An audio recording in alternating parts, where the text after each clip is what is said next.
Buenas tardes. El 23º Ayuntamiento de Tijuana, que preside Carla Patricia Ruiz McFarland, presidenta municipal de Tijuana, a través del Instituto Municipal de Arte y Cultura en Tijuana, que dirige la doctora Minerva Tapias Robles, les da la más cordial bienvenida a la presentación del libro Proyecto Manhattan, de la poeta Elisa Díaz Castelo, publicado por Ediciones Antílope este año. Esta actividad forma parte del programa de actividades de la Feria Libros y Artes en Movimiento Tijuana 2021. Le damos la bienvenida a los participantes en esta presentación. Elisa Díaz Castelo, autora del poemario Proyecto Manhattan, así como a Sebastián Medina y Francisco Alcaraz, autores invitados quienes comentarán la publicación que presentamos esta tarde. Gracias por acompañarnos. Enseguida daré lectura a la semblanza de nuestros invitados.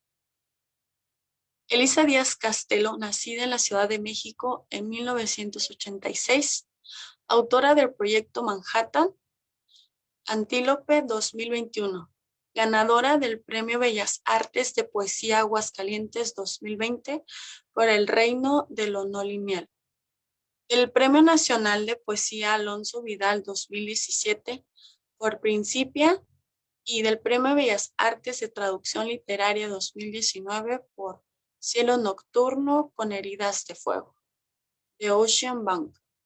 Estudió una maestría de escritura creativa en la Universidad de Nueva York y ha sido becaria del FONCA, Jóvenes Creadores, de la Fundación para las Letras Mexicanas y de la Fulbright. Sebastián Medina Morales nació en Culiacán, Sinaloa, estudió Ingeniería Industrial en el Instituto Tecnológico de Culiacán.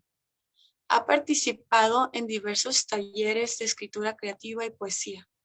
También ha formado parte del comité organizador de encuentros literarios nacionales e internacionales. Francisco Alcaraz, nacido en Culiacán, Sinaloa, en 1976. Es autor de los libros La Musa Enferma, por el cual obtuvo en 2002 el Premio Nacional de Poesía Joven Elías Nandino. Tiempo en Vuelo, Principia Mortis y Retrato Hablado del Fantasma. Su obra ha sido incluida en una decena de muestras de poesía mexicana contemporánea, entre las cuales la más reciente es la antología esencial de la poesía mexicana, 100 poetas de los siglos XV al XXI, Océano 2017, de Juan Domingo Argüelles. Para continuar, escucharemos los comentarios de quienes hoy nos acompañan. Muchas gracias, Montserrat. Muchas gracias a todas las personas que han hecho posible que nos podamos reunir hoy aquí.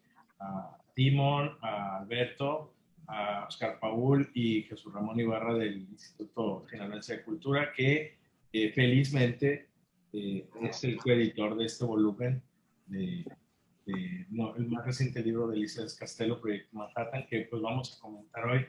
Y pues es para mí un privilegio estar aquí. Elisa es una de las poetas más interesantes que han surgido en las últimas promociones y en las últimas décadas de la poesía mexicana. Me tocó una vez escucharla leer sin haber conocido nada de su obra cuando recién publicaste Principia, ha de haber sido hace unos 3 años, en Culiacán precisamente. Sí. Y yo llegué al evento, escuché algunos de los poemas sin saber quién estaba leyendo y quedé sumamente sorprendido, ¿no? Y compré el libro inmediatamente y después lo perdí durante un año, una cosa así, y me mortificaba mucho. Y ahí iba a ir a comprarlo otra vez porque de plano nunca lo encontré. Y es un libro que disfruté muchísimo, ¿no? Y bueno, te he seguido la pista muy de cerca y después, muy rápido después de la publicación de ese libro, te otorgaron el Premio Bellas Artes de Poesía. Aguascalientes, que es el premio más importante y el más codiciado entre los poetas, no solo por su monto, que es importante, sino también por el prestigio del propio premio y por la difusión del libro, ¿no? En ese caso fue el, el segundo libro, y en este de pronto apenas está uno reponiendo de leer dos muy buenos libros, dos librazos, y de pronto nos ataca con un tercero, ¿no?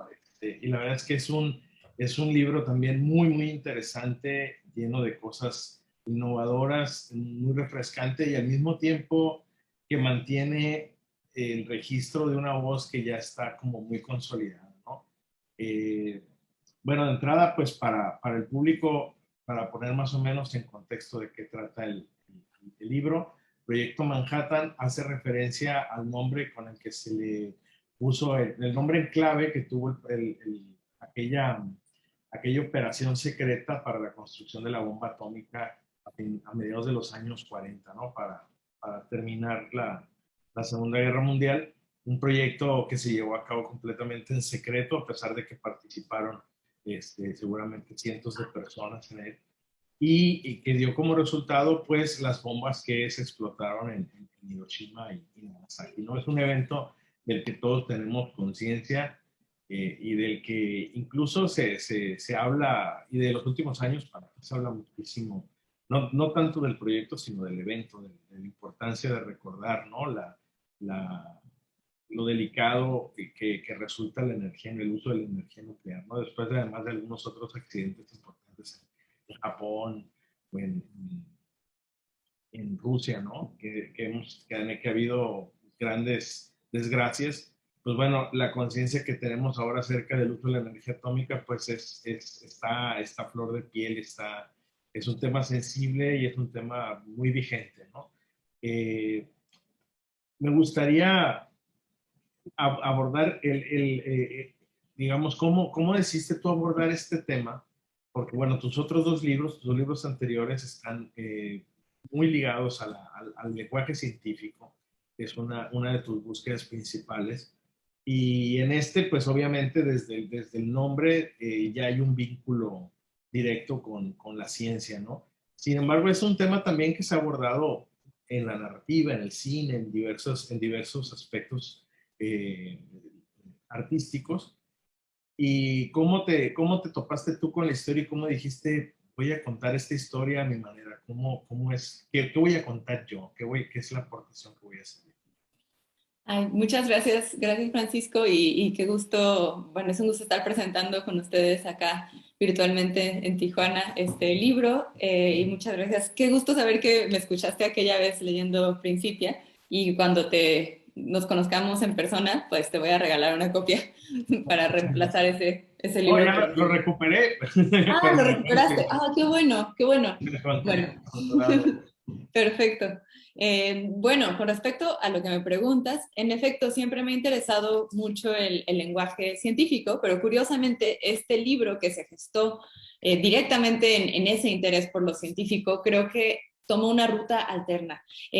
Yo quería en un inicio escribir una serie de monólogos dramáticos inspirados en personajes, en científicos involucrados en el proyecto directamente, ¿no? Y hice varias pruebas, estuve investigando, pero durante la investigación me di cuenta que me interesaba mucho más la historia de las mujeres involucradas directa o indirectamente con el proyecto, sus vidas y sus voces me interesaban más, y también sentía que era una forma distinta de abordar la misma historia, ¿no? Mirarla desde ese otro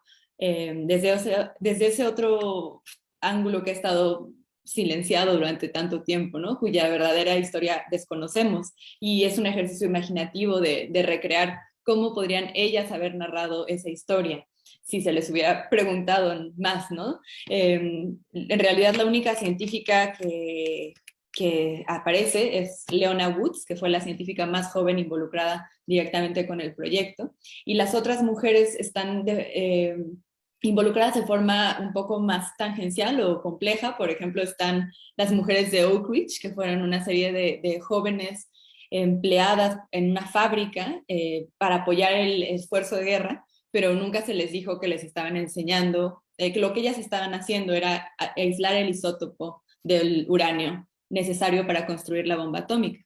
Y ellas crearon todo el uranio, el isótopo del uranio necesario para las bombas de la prueba y de Hiroshima y de Nagasaki, ¿no? Entonces ahí hay un problema ético que me pareció muy, muy interesante. Y creo que a lo largo de la escritura del libro me alejé un poco del lenguaje científico, que en realidad era lo que gestó el proyecto. Entonces sí. Sí. Hay otras mujeres que están allí muy presentes. Está, por ejemplo, Kitty Oppenheimer, que es la esposa de Robert Oppenheimer, que era el científico que encabezaba el proyecto. Y está también Jean Tlaloc, que era amante de Robert Oppenheimer, y también Leona Woods, como ya mencionaste, que era la única científica mujer que participó a lo largo del proyecto. Me llama la atención cómo, bueno, está también, además de que, claro, hay una voz masculina que abre el libro, que es la voz de Robert Oppenheimer, y una voz un poco en desgracia, ¿no? Lo pones en una situación, digamos, en donde él ya está tras los resultados de lo que ocurrió con la bomba y que, digamos, de alguna forma está orgulloso a pesar de lo que significaba. Y me imagino que en todo eso te basaste en un trabajo de investigación importante, ¿no? Para Sí, definir cómo reaccionaban los personajes ante estas circunstancias.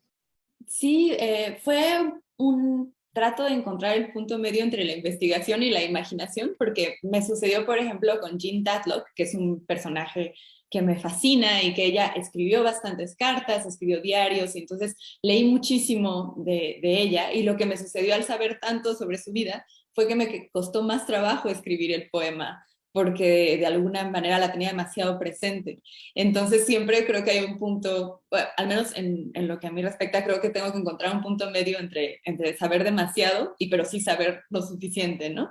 Y en el caso de Oppenheimer, pues sí, hay muchísima información sobre este personaje que también es muy, muy inquietante, ambiguo, es un personaje ambivalente, pues muy genial y también muy seductor en su forma de proceder.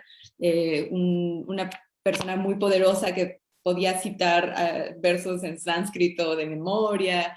Era muy Y culto, ¿no? era muy, muy culto, escribía poesía también, y él, eh, pues había un elemento pues muy narcisista, por supuesto, que estaba ahí presente, pero cuando tiempo después de que pasó lo de la bomba, él se arrepintió y decía tener sangre en las manos, ¿no?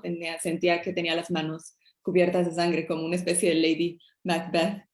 Bueno, más bien como una especie de Macbeth, ahí sí. Y bueno, pues Hay sí. una parte en ese poema, Ajá. Palabras Cruciales, en donde eh, dice, funcionó. Mientras me escaldaba la luz y el desierto, se convertía en vidrio, funcionó. Mientras hacía de las suyas el uranio, sus isótopos y ese estallido tenso como la inhalación de un dios, funcionó. Mirar el exterminio y sentir el orgullo de un padre.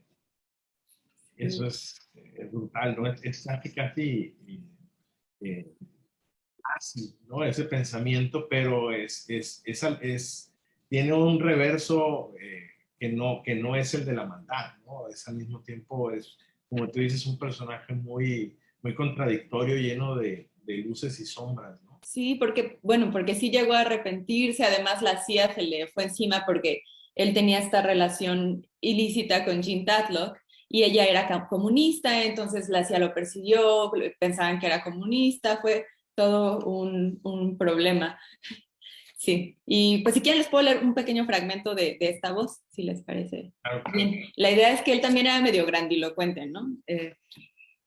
La bomba es una boca que dice puro ruido. Con su puño furioso, Dios golpea 3 veces mi corazón de uranio enriquecido. Todavía sigo allí. La vida me detuvo en el instante. Soy siempre todavía el momento quieto de la bomba. En la mitad más parca de la noche, aún veo el brillo anestesiado de ese fuego. Prendió sangre mi fuego. Tuve la vida entera en un segundo. ¿cuándo voy a curarme de ese ruido? Un fragmento. Bien, Sebastián, no sé si vas a comentar. Sí, bueno, ya que empezamos acá con Oppenheimer quería agregar acerca de que al principio cuando lo leo, cuando veo su voz, bueno, la voz lírica, ¿no?, de Robert, yo pienso que él va a llevar la batuta en todo el resto del poemario. Sin embargo, es como no sé, sucede algo en el que solamente da la intro y además quien lleva el peso de todo todo lo demás son las mujeres, ¿no? Y creo que conmueven desde, siempre se da el nombre, de Kitty y Jean, las mujeres de Oak Ridge, y Leona Woods, ¿no? Yo desconocía totalmente a todos los personajes, entonces también fue como que algo nuevo, algo en lo que tengo que involucrarme para poder también tener una profundidad diversa a la primera lectura. Entonces, quien me conmovió bastante, pues, fue Jean, ¿no? Igual del ensayo, Elisa, que tienes, que se llama, aquí lo tengo, Jean Tadlock y las fuerzas débiles, ¿no? O sea, ahí todavía duele más aún, o sea, cuando después de ese ensayo y ves todo lo que tiene, la influencia, todo lo que cargó, esas cartas, ¿no?, que manejó, la correspondencia, los diarios que su padre incendió cuando encuentra que ya no está con vida, o sea, es un personaje fuertísimo que influye, que tiene acá un destello distinto, ¿no? Y duele y conmueve. Entonces ahí me pareció, no sé si fue como un truco en el que, ok, vamos a ir por un científico, pero al final, ¿sabes qué? No, es totalmente diferente y desde otro punto, desde otras voces, ¿no? No solamente una voz individual, sino también un colectivo con las mujeres acá de Oak Ridge. Entonces ahí me gustaría escucharte, Lisa, acerca de esto.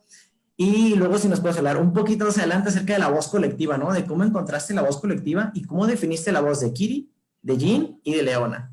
Ay, claro, muchas gracias, Sebastián. Sí, en efecto, como bien señalas, hay una especie de salida en falso en el libro. Yo quería que, al igual que así comenzó el proyecto para mí, me quería enfocar más en los científicos, que eran en su mayoría, pues, hombres, y la idea es que el lector también entre, pues, vea Proyecto Manhattan y piense, claro, no sé, la construcción de la bomba atómica, y luego entre directo con Oppenheimer y diga, claro, esto va a ser un libro basado en los personajes, en los científicos involucrados con el proyecto, pero quería que hubiera una especie de, que fuera una salida en falso y que nos diéramos cuenta de que no va por ahí el libro con las siguientes voces, ¿no? Que el enfoque iba a ser otro.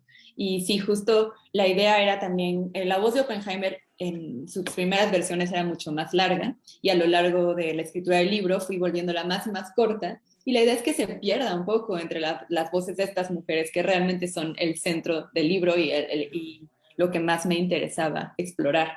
Se me hace interesante que en un principio yo quería que Oppenheimer fuera el personaje principal y creo que al final fue Kitty Oppenheimer, porque ella es la voz que reaparece a lo largo del libro y tiene todo este delirium tremens apocalíptico.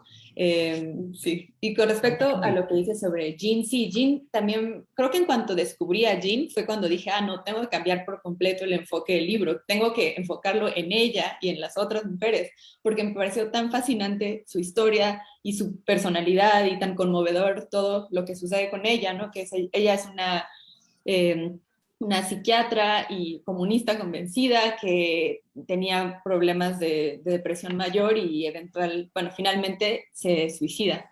Y entonces, bueno, todo lo que leía al respecto de ella me parecía absolutamente fascinante y me frustraba mucho que si buscas en Wikipedia Jean Tadlock, lo que aparece es la amante de Robert Oppenheimer, ¿no? Como si eso fuera lo que describe toda esta vida súper compleja de esta mujer. Es solo esa relación que tuvo con Robert. Y bueno, pues por eso decidí enfocarme en las mujeres. Kitty Oppenheimer fue la esposa de Robert Oppenheimer, ella estudió biología, si mal no recuerdo, estaba estudiando específicamente botánica porque le interesaba mucho y es algo que surge en el poema en ciertos momentos. Ella tenía un problema fuerte con el alcohol, es algo que está muy registrado en varias fuentes, y por eso decidí que ella iba a tener una especie de delirium tremens donde iba a estar citando constantemente el Apocalipsis. Entonces la parte de Kitty está muy todo el tiempo en diálogo con el Apocalipsis, y es una reescritura de varias citas. Bueno, varios momentos del Apocalipsis se reescriben, o ella los frasea de otra manera, y es la idea que sea una especie de intertexto raro. Sí. Es un personaje que además a mí me parece muy, muy interesante, doblemente interesante, Ajá. porque también, es al mismo tiempo, o en la historia la registra como una esposa de los años 40, ¿no? La esposa de un hombre importante, de un científico de renombre, y que, digamos, todas estas mujeres tuvieron que mantener su perfil intelectual, de un perfil intelectual bajo, Sí. ¿no? Y tratar obviamente, de no figurar de ninguna forma en los reflectores, ¿no? Sí. Sin embargo, al darle voz, tú logras darle la profundidad que tenía esta mujer, que en apariencia probablemente era perfecta, ¿no? Que era una esposa perfecta, y darnos cuenta de lo que implicaba para ella como mujer y como científica también, el que su marido estuviera participando en un experimento como el que se estaba gestando allí, ¿no? Que debe haber tenido sus momentos de crisis ética muy, muy compleja, ¿no? Sí, además, Sí, sí, exacto. sí. Ah, no, perdón. Sí, exacto. Sí. Creo que quería rescatar esa forma ambigua de relacionarse con la bomba atómica, con la existencia de la bomba, ¿no? Que en ese momento, pues, en Estados Unidos y en los países aliados sentían que era una necesidad, ¿no? Crear la bomba atómica, pero al mismo tiempo, pues, es una arma de destrucción masiva, ¿no? Y las implicaciones de que al final fue utilizada ni siquiera directamente en Alemania, sino que en Japón, ¿no? Y creo que ella también sale a colación esta relación ambigua que tiene ella con lo que hace su esposo en varios momentos del poema. Si quieren puedo leer un par de instantes. Sí, por favor, Alicia, adelante. Dice, el futuro es fácil de leer, ya lo sabía, en el cuarto o quinto martini de la tarde, cuando está cerrado el color de las rosas. El arcángel baja en muletas del cielo y contamos las señales del apocalipsis.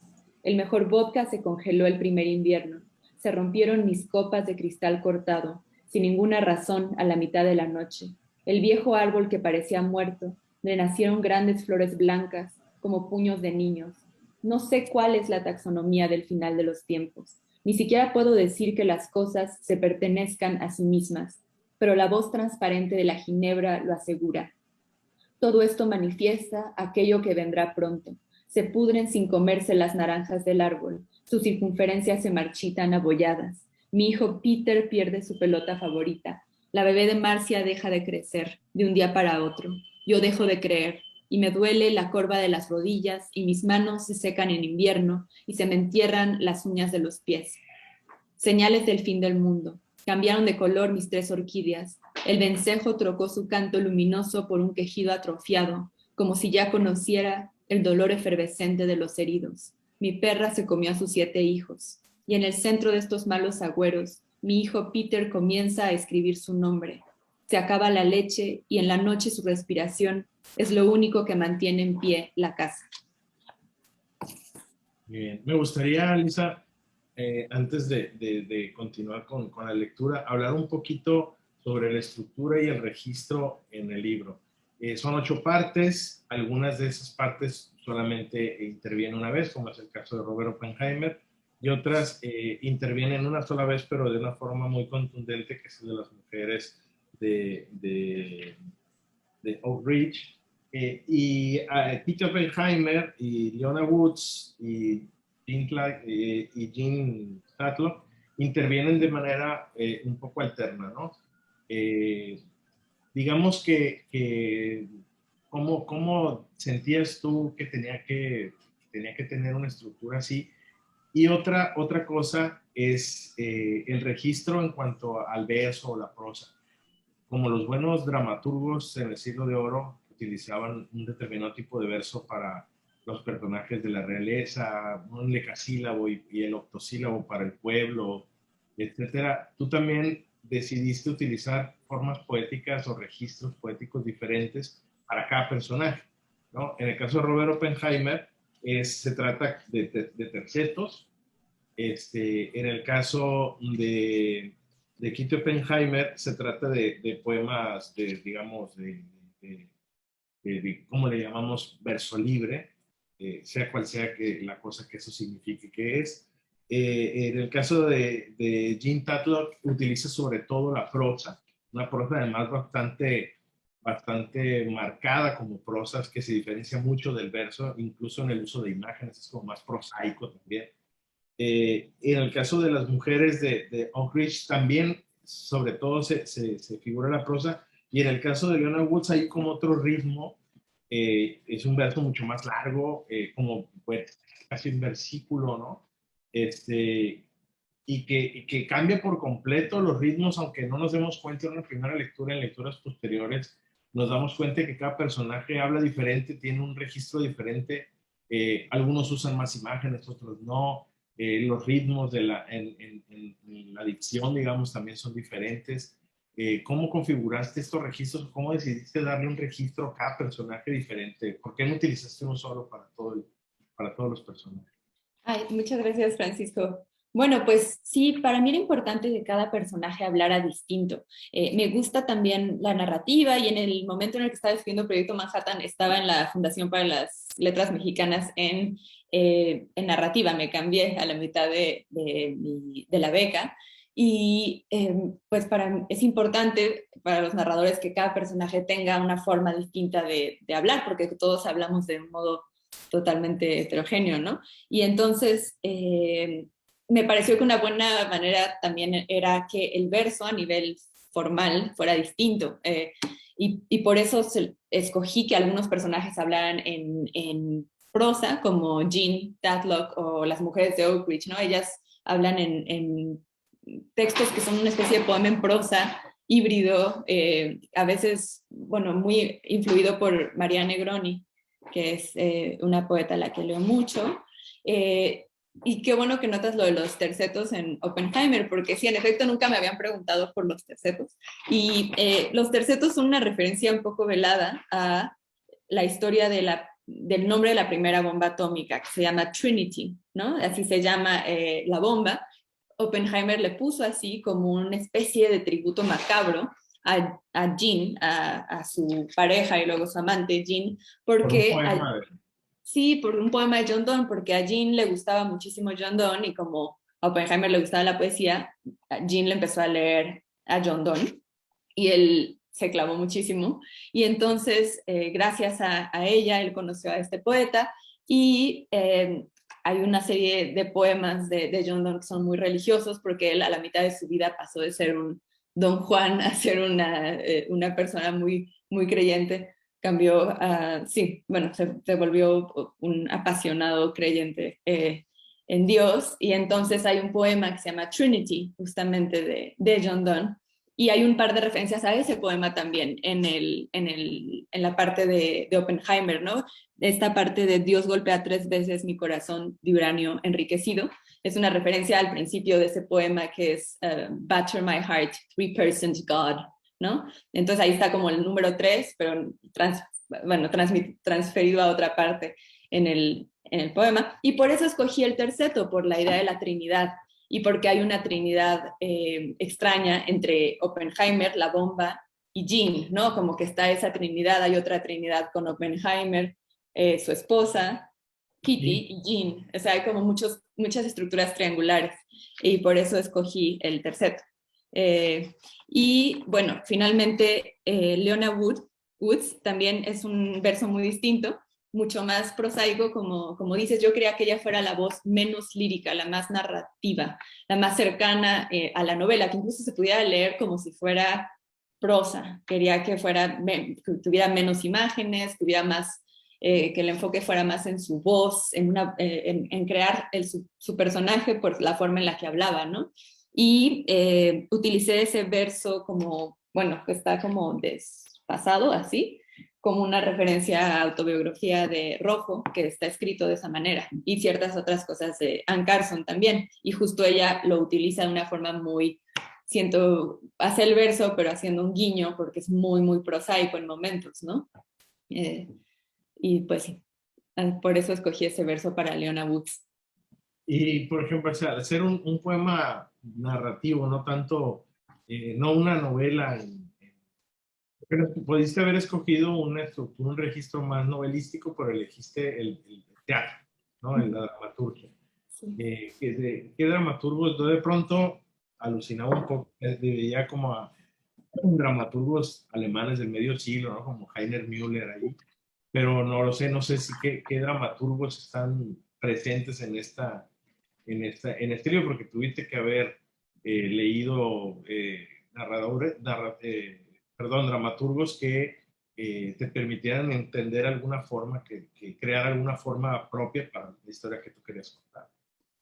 Sí, sí, en efecto, Heiner Müller es una gran influencia en general me fascina. Soy fanática de Cuarteto, es una de mis piezas favoritas literarias, yo creo, en el mundo. Me gusta muchísimo y en efecto lo leí mucho para Proyecto Manhattan. También me interesa mucho la estructura de las obras de teatro leídas, porque a mí siempre me costó mucho trabajo leer teatro y lo que me costaba específicamente trabajo eran las acotaciones.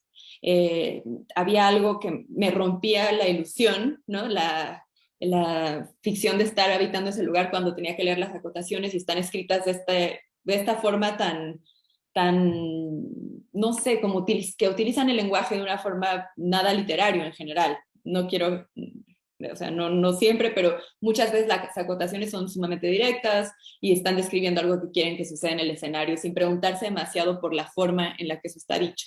Y entonces me pareció que ese lenguaje tenía paradójicamente mucho potencial poético, que me pregunté qué pasa si con ese lenguaje lo vuelvo un registro poético distinto que también funcione como contrapunto con las voces, pero que las vaya tejiendo entre sí, ¿no? Y que las acerque las unas a las otras. Entonces sí, por eso decidí utilizar acotaciones también. Ok. Sebastián, si tenés una pregunta. Yo tengo otras ahí, pero... Ok, es igual sobre el tema que se ahorita hablando de la estructura teatral, o igual podemos ir con otra que también tiene que ver, no sé, tiene relación, ¿no? Porque en los demás libros, Elisa, es como, se puede leer de manera individual el poema, sin tener, no el contexto como tal, sino que, por ejemplo, cuando se publica un poema en una revista, dice, ok, y te da el entre. Sin embargo, si este llega a estar en alguna, que se lee solamente un poema, o sea publicado en alguna revista, periódico, es algo diferente, ¿no? Me llamó la atención porque en principio se puede individual, uno por uno, ¿no? Claro, tiene su relación, claro, por supuesto. Y en el reino no lineal hay una partitura. Sin embargo, en este ya hay un desarrollo totalmente histórico, pero que es difícil poderlo entablar o cómo poder definir. O sea, para poder abrir este poema tenemos que contar esto o tener la relación de estos puntos de manera que funcionen como círculo, que tenga un cierre, ¿no? Entonces nos gustaría saber cómo ha sido para ti, ¿no? Esto de poder dar la idea o darlo a conocer o que se vaya moviendo el poemario.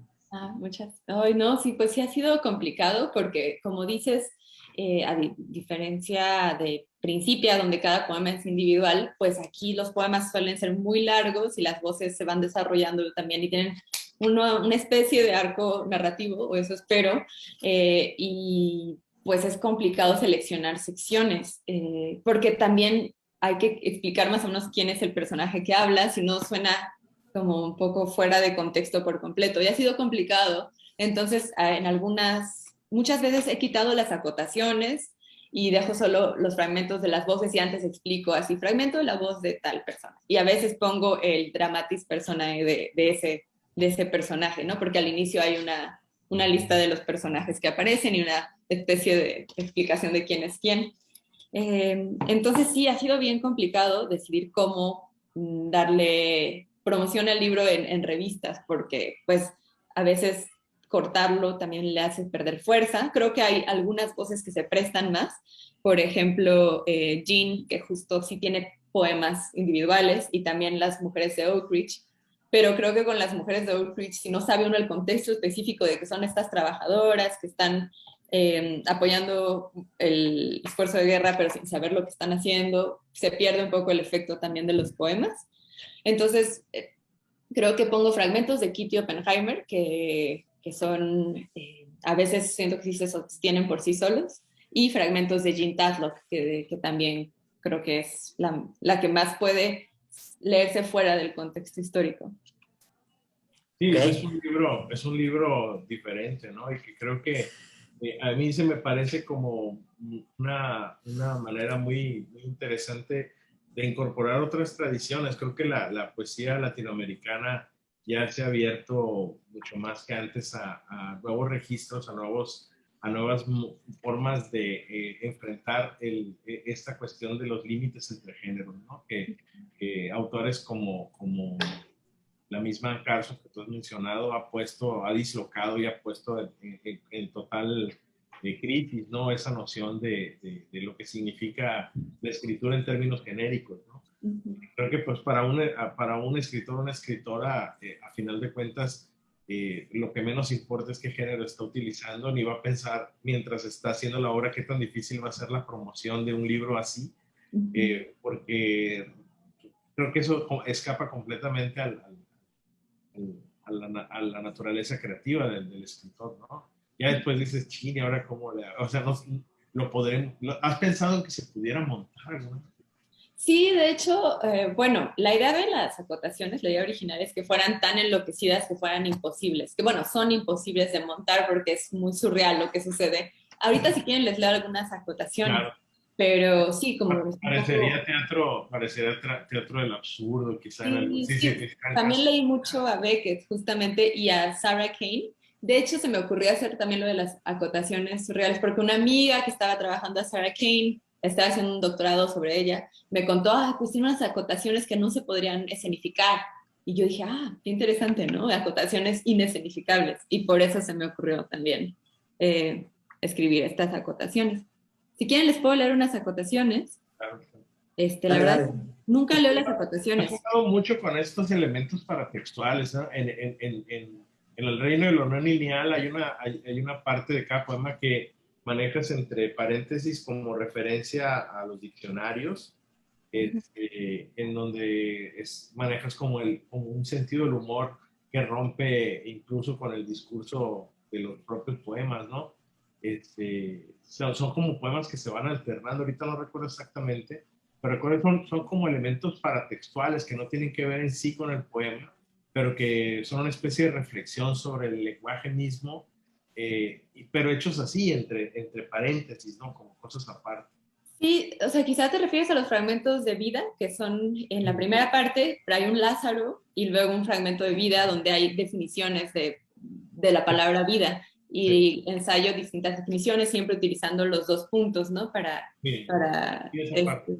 con un poco de sentido del humor, ¿no? Porque la idea de que es posible definir, creo que es un poco, es pues curiosa y chistosa en el fondo, ¿no? La idea de que dos formas de frasear algo que significan cosas que no son necesariamente la misma, puedan ser equivalentes, como si fuera una fórmula matemática, me parece muy interesante. Entonces, por eso está todo estructurado en dos puntos y hay muchas citas de canciones,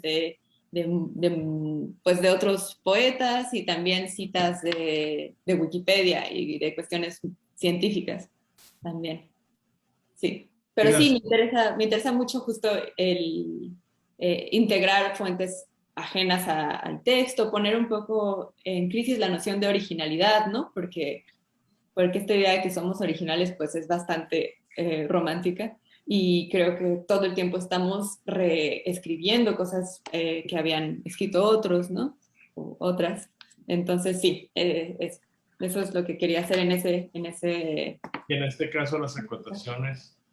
Y en este caso, las acotaciones, pues no hay tanta intertextualidad, en realidad son imágenes que se me ocurrían a mí y que me hubiera encantado o sea, si yo fuera a ver una obra de teatro, me encantaría que pasaran esas cosas, pero pues que no pueden pasar. Aunque sí tengo amigos que están interesados en montarla como una obra de teatro, lo cual me encantaría. Sí. A ver, ¿puedo leer partecita de, ay, no sé qué acotación? Porque nunca leo las acotaciones. Hay unas acotaciones más largas, creo, al principio con Oppenheimer. Sí, Sí. Habla de la arena cuando la arena se va transformando. Sí, pero bueno, como ya leí lo de Oppenheimer, me da cosita. Lo de, por ejemplo, el desierto es una habitación pintada de amarillo, 3 paredes y un hombre que al hablar hace sombra, ¿no? Esa es una acotación. Y bueno, puedo leer algunas de Jean Tatlock también. O bueno, mejor de Kitty Oppenheimer al final, que se pone más loco. Por ejemplo, Kitty continúa colgando prendas negras en un tendedero hasta llegar al otro extremo del escenario. La ropa empapada escurre y en el centro el vestido blanco y pesado brilla. Empieza a bajar la intensidad de la luz y las prendas negras se convierten en pájaros oscuros perchados sobre los cables del tendedero. Y puedo leer si quieren un cachito del poema para que vean el contrapunto, ¿no? Soñé con la higuera muerta, la infraestructura del deseo, la mano imposible de los mutilados. A veces siembro piedras en la noche. El sabor del alcohol rompe los ventanales. ¿Cómo explicarle al mundo? El que se va al final deja las luces prendidas. La arena de este desierto será una sola explanada de vidrio, tan verde como mi anillo esmeralda. Trinitita y espejo para que Dios se cuente las canas. Mis huesos se rendirán. Abajo del simulacro de mi nombre, el domingo no existe. A veces tengo todos los puntos de vista posibles y las mejores recetas de pasteles.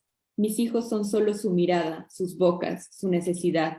Todo esto es todavía más dudoso que la realidad en sí. Lo que digo no convence a nadie. Solo quería ir a un lugar distinto, que no fuera yo misma. Una pregunta que se responde con otra pregunta. El lugar donde cuándo, el sitio donde no. ¿Cuál es la sombra de la luz? ¿El fuego o el grito de los incendiados? Bueno, y ahí acaba la sección, pero bueno. Hay otras imágenes también. Si quieren les puedo leer una más, una acotación más. Y ya. Tenemos tiempo. Bueno, es esta de Leona Woods, ¿no? Que está sobre una plataforma. La plataforma sobre la que se sienta Leona gira y cuando vuelve a quedar frente a nosotros, el yeso ha desaparecido. Es que tiene un yeso en el brazo. Tiene un seno descubierto y lleva en brazos a un bebé desnudo. Mira hacia el escenario sin parpadear. Evoca la rigidez del medievo tardío. Entre sus labios todavía arde el cigarrillo. Y más adelante hay otro. Hay una serie de reporteros que están en torno a ella. Los reporteros se convierten en perros Doberman de narices húmedas. Recorren el escenario inclinados sobre algún olor, se multiplican, son tantos, suben por los costados del escenario, por el techo, como si la gravedad estuviera en los contornos. Esa es otra acotación. Es un poema, esa parte es un poema bastante largo, ¿no? Es una de las voces más largas del texto. Y es donde, como está más casi hacia el final y contrasta mucho con la voz de Kitty, que era más temerosa y vivía un poco como más en su cotidianidad.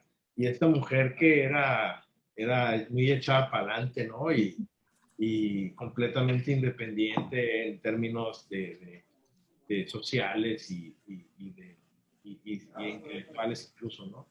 Que realmente ahí en esa parte se abordas todo lo que es el personaje. Nos damos cuenta de que era una mujer deportista, de que, o sea, que tenía todas estas variantes que la hacían una mujer muy, muy adelantada a su época. Sí, ella era muy, muy asertiva y tenía unos puntos de vista horribles. Por ejemplo, estaba a favor de la bomba de hidrógeno, ¿no? Ella nunca se echó atrás con la creación de la bomba atómica. Ella pensaba que bueno, que era necesario y no tenía problemas morales, o sea, no le representaba un dilema ético el asunto. Y de hecho se se enojaba cuando le preguntaban al respecto. O sea, tenía puntos de vista indefendibles y una personalidad muy fuerte, pero justo también por eso es un personaje tan rico, ¿no? Para recrear y reimaginar como ella hubiera hablado en este caso. Sebastián, no sé si tengas algo para ir concluyendo, que ya tenemos el tiempo para cerrar. Vale, sí, para cerrar sobre el comentario de la voz de Leona, sí, totalmente directa, ¿no? Objetiva, puntual, lo que es, ¿verdad? Eh, para cerrar, ya tenemos poquitos minutos, ¿verdad? Sí.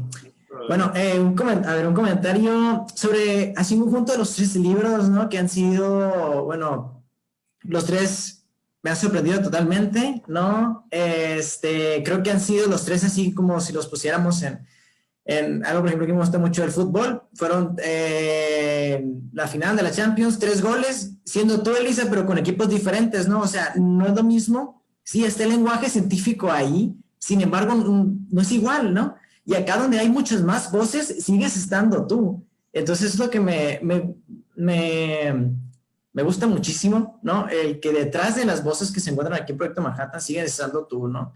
Y pues bueno, ese comentario que lo puedo notar desde Principia, Reino del Olor Lineal, Proyecto Manhattan, y también me siento como muchas personas afortunadas de compartir estos años y lo que se viene, ¿no? Porque es de cómo se va desarrollando, ¿no? De un poemario a otro, y bueno, me conmueve bastante, Lisa, y pues sé que te lo han dicho muchísimas veces, y felicidades, ¿no? Ay, Plenas. muchas gracias. Gracias, Sebastián. Y gracias por esa imagen tan futbolera. Me encanta, me Ahora encanta. que hay Olimpiadas, ¿no? Sí, Y exacto. ahorita que están los deportes. Que perdió México con Japón, ¿no? Pero está bien. Pero bueno, yo de mi parte también te quiero felicitar. Han sido tres libros que han resonado, creo yo, con mucha fuerza en la poesía mexicana. Creo que te han colocado, no es por halagarte, porque están aquí todos los halagos en presencia, son incómodos, lo sé, pero yo creo que ahorita te estás posicionando como la poeta mexicana que está encabezando una nueva manera de hacer cosas, ¿no? Hay otros autores que han abordado el lenguaje científico o las historias de la ciencia en su obra, ¿no? Sobre todo en narrativa, pero en poesía también ha habido algunos que, como desde hace mucho tiempo, como Gerardo Denis o más recientemente, a que podríamos mencionar, eh, ahorita no se me viene algún nombre en específico, pero en la tradición latinoamericana es algo que se ha hecho de manera más o menos sistemática, digamos, a lo largo del tiempo, desde Ernesto Cardenal, pasando por autores como, ¿qué te puedo decir? Eh, bueno, se me revuelven ahorita los nombres, pero hay una nómina importante de autores que ha abordado el lenguaje científico y que ha buscado un acercamiento entre estas dos disciplinas que parecen irreconciliables o que de alguna forma en algún momento salieron peleadas, ¿no? Quizá por esta noción de que la ciencia busca decir cosas concretas y demostrables y no interpretables, pero a raíz de que también la misma ciencia se ha ido complicando de manera tal en sus conceptos, en sus conceptualizaciones, en sus interpretaciones, y que ahora existen muchas cosas que ponen en jaque las nociones clásicas que tenemos sobre la realidad y las cosas que ocurren en el universo y en el mundo, pues también la poesía se puede ver como un discurso alterno en el que explorar la propia realidad de una manera que no choca con el lenguaje científico, ¿no? A mí lo que me gusta de tu obra es cómo no utilizas las palabras o el lenguaje científico como tal o los conceptos como para aprovecharte de ciertas metáforas que ya están hechas en la propia ciencia. Yo siempre he pensado que los físicos, por ejemplo, sobre todo los astrofísicos, casi tienen que tener la imaginación de un poeta, ¿no? Para poder explicar cosas que son inexplicables fuera más allá del lenguaje matemático, ¿no? Y me parece que lo que tú logras es apoderarte precisamente de este lenguaje y ponerlo a veces jugar de una manera muy sorprendente, en donde no pierde su esencia científica, su fundamento científico, pero al mismo tiempo logras crear metáforas que tienen un sustento científico, pero al mismo tiempo nos llegan de una forma como nos llega toda cualquier poesía, ¿no? O sea, a lo mejor la gente piensa que tiene que meterse a estudiar algo de ciencia para leer tus libros, pero no, al contrario, es más bien como una especie de acercamiento de puente entre la poesía y la ciencia. Y me parece que es una apuesta muy interesante. No sé si en algún momento vas a cambiar de abordaje o de temas, pero hasta ahorita creo que ha sido eh, muy importante lo que has logrado con estos 3 libros. Te quiero felicitar por ello. Ah, muchas gracias. No, pues muchísimas gracias. Sí, en efecto, me interesa mucho cómo estos científicos a veces recurren a imágenes, realmente a metáforas para describir fenómenos cuya naturaleza desconocemos o cuyo comportamiento no nos queda del todo claro, ¿no? Entonces, por ejemplo, el horizonte, términos como el horizonte de eventos o la materia oscura, la energía oscura, todos estos términos, muchos de ellos de la cosmología, me parecen muy fértiles para la creación poética. Entonces, sí, muchísimas gracias. Gracias a ti por tu... Gracias, agradecemos que nos hayan acompañado en esta mesa de presentación del libro Proyecto Manhattan. Muchas gracias a Francisco, Sebastián, Elisa, qué placer, qué gusto el haberlos podido tener en esta charla de esta forma virtual. Esperemos que pronto podamos realizar algo similar con todos presentes. Y pues nada, ¿no? Les invitamos a que continúen con nuestra programación de esta Feria Libros y Artes en Movimiento a través de nuestra página de Facebook, Cartelera Cultural IMAC. Ahí está publicado las siguientes actividades que tenemos para realizar. ¿Alguien más quiere dar algún otro comentario antes de despedirnos por completo? Ay, bueno, yo solo agradecerles, Francisco, Sebastián, ha sido un gusto platicar con ustedes sobre este libro, realmente lo disfruté mucho y me dio gusto notar cosas, bueno, que notaron cosas distintas a las que han notado otros lectores y eso siempre es muy agradable y es muy estimulante también. Muchas gracias. No, gracias a ti, Elisa. Gracias a ti. Y oigan, para darle promoción al libro, que lo puedan, ¿dónde comprar? Elisa, ¿dónde lo pueden adquirir? En ediciones Antílope, en las independientes. Creo que se manda, pueden enviarse por correo y también voy a preguntar, en general en librerías independientes es donde se está vendiendo más. Pero bueno, si no lo encuentran, me pueden decir y yo les envío algunas copias. Vale, súper. Muy bien, pues muchas gracias y esperamos vernos pronto.